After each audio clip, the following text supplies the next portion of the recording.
Hi, it's me Taman. How is it going everyone? I hope all of you are well by grace of Almighty Allah. Today I am fit and fine by the powerful Allah. Alhamdulillah. Today I am going to give you two spoken English structure. If you want to learn English from basis, you can watch this video, and try to make sentence. So let's get started.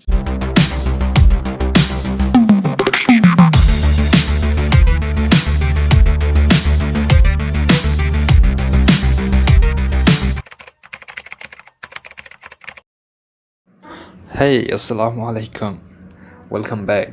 আমি আবারও চলে আসছি আপনাদের সামনে নতুন আরেকটি video নিয়ে।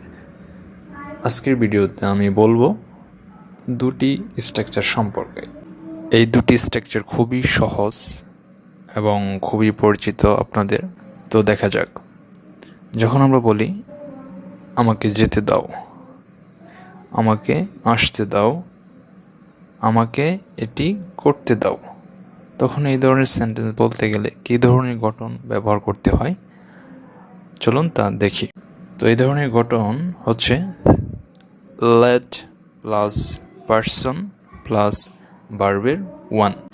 উদাহরণস্বরূপ আমরা বলতে পারি আমাকে যেতে দাও, লেট মি গো।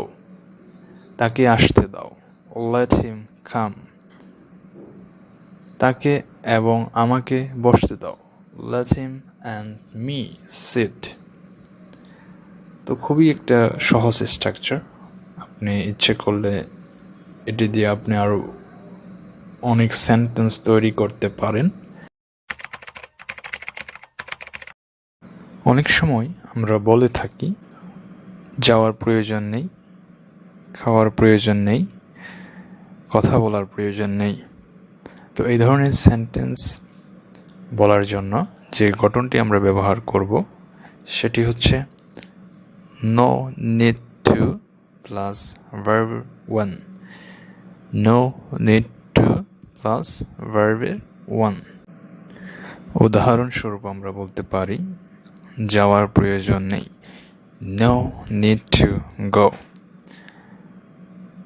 তার সাথে কথা বলার প্রয়োজন নেই, no need to talk to him।